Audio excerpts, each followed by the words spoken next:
So anyway, do you want to sit down? Or Yeah. All right. So I'm going to fill you in with what they're doing to me right now. What? Johnny's team. Okay. What's going on? I didn't even... So you sent me that screen grab. Okay, because... But it looked like from the screen, or whatever. Apparently the attorney that Johnny's working with was like threatening if I didn't get back to him that I'd have to literally. So I'm like, all right. What did he say? That... Because I said, when he first approached me, I said, no, I said, I really don't know anything about this. I mean, that's not something Amber and I ever talked about as far as abuse goes. I wasn't there until, that summer when I was helping her put things together. And I know for a fact I was in Africa during that time. Well, he has me on file, on photograph, going into the building every single day, apparently.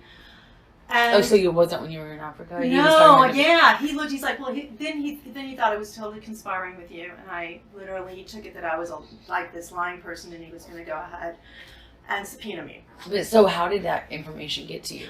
He directly contacted me. He called me on the phone and then I just didn't pick up. And then the next night, he literally texted me. And so that's when I said, I just kind of pled like, I don't know anything, that wasn't a part of their life that I was exposed to or anything along those lines. I said I knew that it was a difficult relationship at best. But I was peripheral. And so anyway, he was just like, and I said, and I know that summer was the summer that I was planning this big trip to go to Africa. So I wasn't even there that summer. And in my mind, I wasn't. It's been 4 years. So I didn't know anything. And then I got a text from him at like 3 o'clock in the morning, basically calling me a liar and literally saying, well, then you are just part of Amber's conspiratorial group. I mean, this guy is the biggest asshole under the sun. I don't know how you're dealing with this because I've been shaken like for days on this. So he basically was like, he just kept being really slanderous. I said, I'm sorry, I don't know Amber to be that person at all. And I believe her. And then he's like, well, you have to sit there and I need to have a conversation with you on the phone. And if not, we will subpoena you and you will be deposed. I'm like, are you kidding me? So he said you will be deposed if you don't have a conversation. Without question. So I'm going to paraphrase what they said after the conversation. It was almost 2.5 hours. He was the biggest ass I've ever encountered in my life. But what they have got, according to him, they needed me to sign a declaration that said that, I said, he accused me of like, okay, well, had you been with Elon, James Franco, I'm sure you've got, I said, I know nothing about that. And I said, and honestly, to my knowledge, the first I heard about Elon was in August. And I said, and Amber was just really, really sweet, going, you know what? I know nothing about that. Well, there's a photograph of you taking some flowers up to Penthouse 3. I kid you not. I don't know what you're doing with it, how you're dealing with this. And I said, well, but that wouldn't have been unusual. I would have gone through and they said, oh wait, are you going to be going up there? And he's like, well, did you know that they were from Elon? I said, I would have no idea who they were from. I'm not going to read somebody's envelope. And so he tried to get that information from me. And it was being honest. I didn't know anything.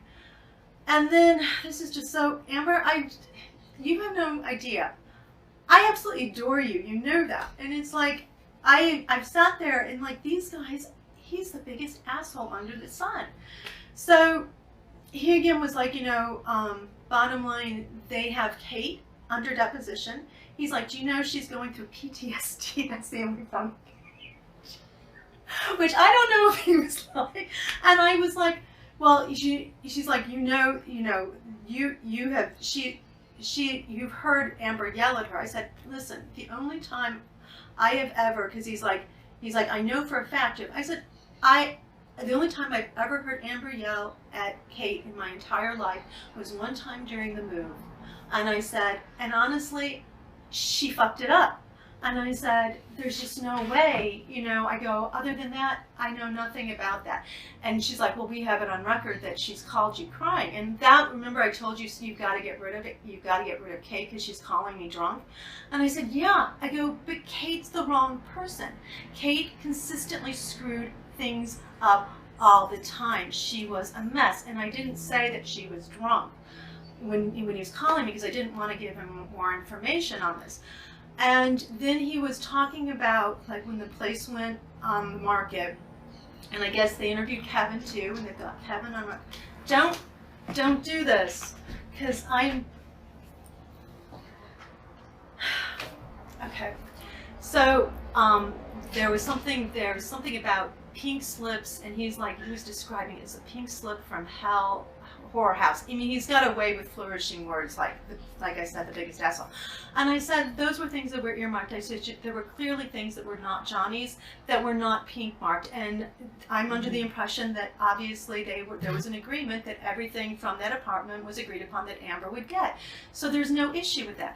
Then and he was trying to get me to say this, and I didn't know anything about this either. But your mother coming in and at some point in front of Kevin D's, I'm just saying this so you know, and screaming about like she's going to take him for everything he's worth or something like that. And I said, wait, Mom? Your mother. My mom's never screamed at me. No, I know that. That's what I'm saying. I said, I've only met Amber's mother a few times. I go, that seems so not to her character. I go, and if you're asking me if I witnessed it, I swear to God, I did not. So, but these are like the stupid things that are like coming like consistently. And then it was like, well, have you talked to Rocky? They're apparently planning to subpoena Rocky and Aya, which I'm sure you're aware of, for perjury. That you can't subpoena someone for perjury. I know. You subpoena someone as a part of a legal process.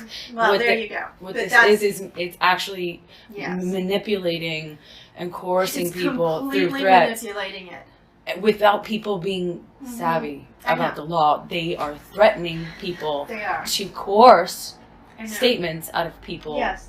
And people are actually able to be tricked if you don't know anything about. Right. I get that.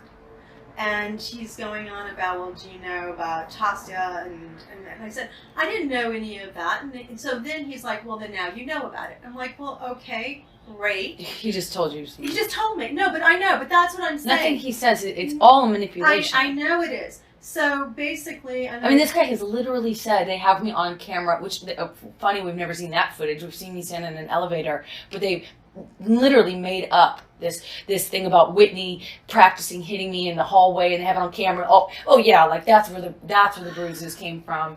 I'm like, oh yeah, well, where is that footage? Like he just literally, it's just made up. It's literally just made up. It's horrible. It's horrible. I mean, I have not slept for nights because I just didn't even know how to tell you that this has now been brought up, and I have to go ahead and tell you about all this information. So he basically said if I didn't sign a declaration, but it doesn't state anything from you at all. It just, he's like, was I aware of Tasya? And I said, well, no, I'm not, but I told you about it the other day. So that's in there. If I didn't, I was going to be deposed, and he's like, and it was going to be $15,000 to $20,000.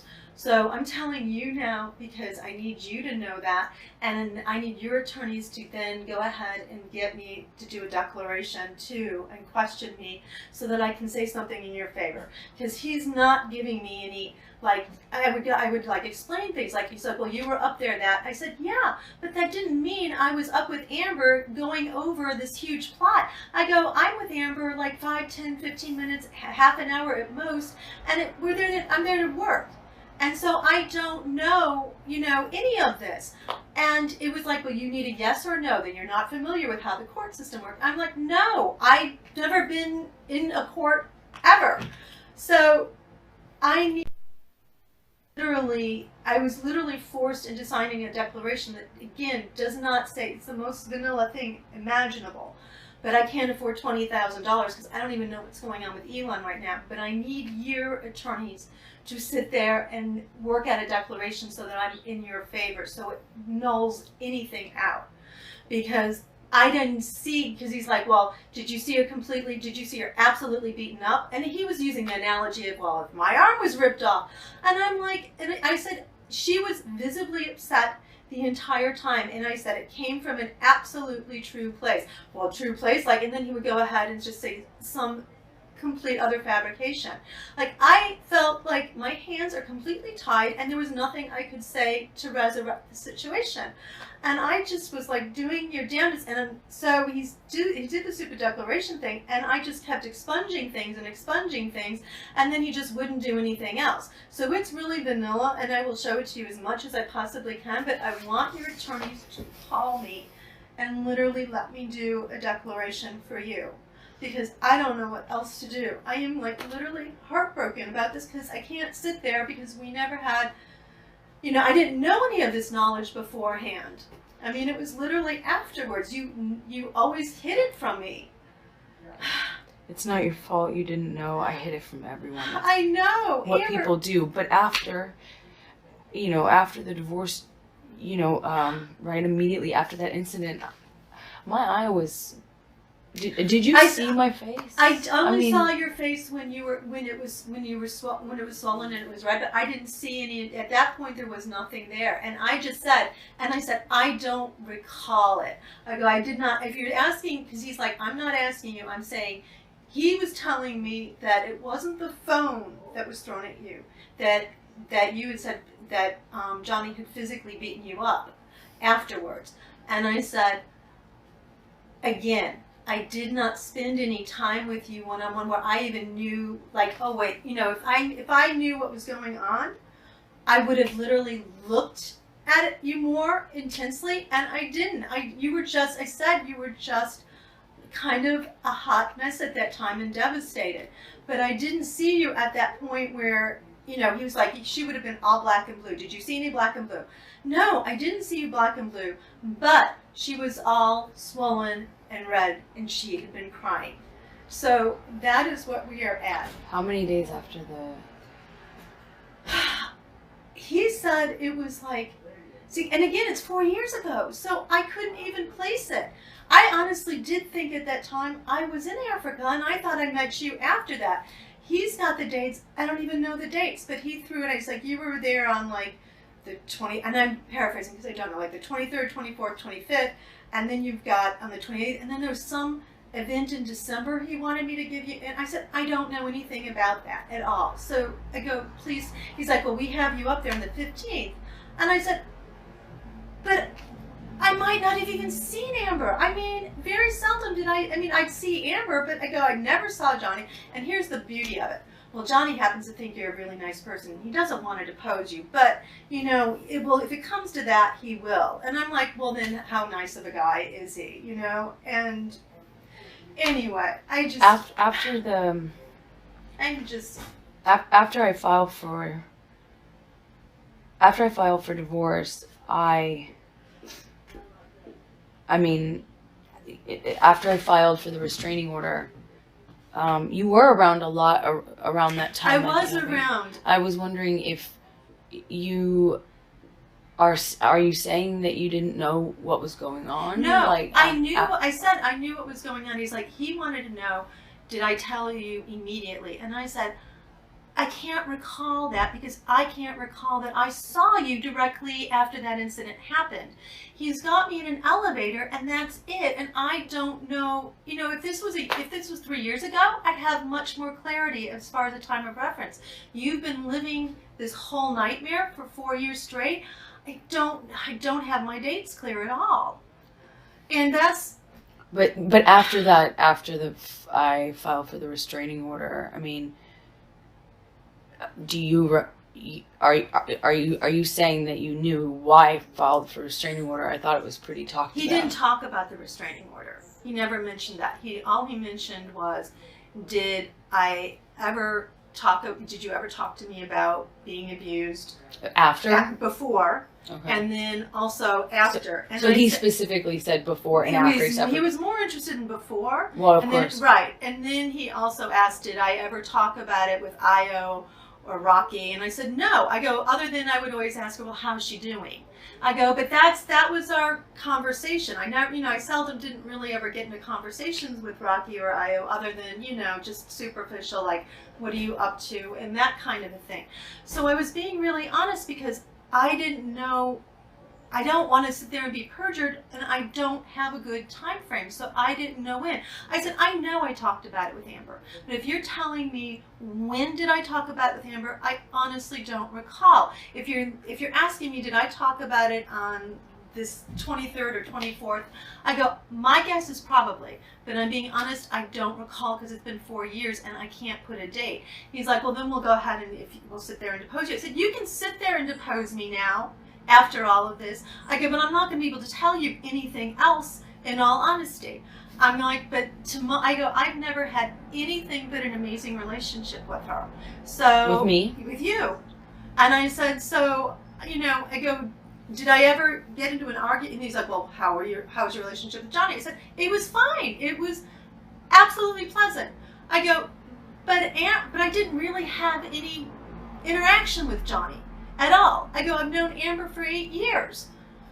So, Do you, have you ever seen me be, when you were talking about Kate earlier, do you think I was verbally abusive to her? No. I literally said no, and this is what because I remember you being the strongest advocate for me firing her. That's what I'm saying. So but this guy doesn't want that information, and I told him that too. I said, literally, the only time I ever heard her raise her voice was that phone call, because Kate had brought it up. So that's why it was brought up, because he's like, well, you were visibly aware. I said, the only time I was when there was a move.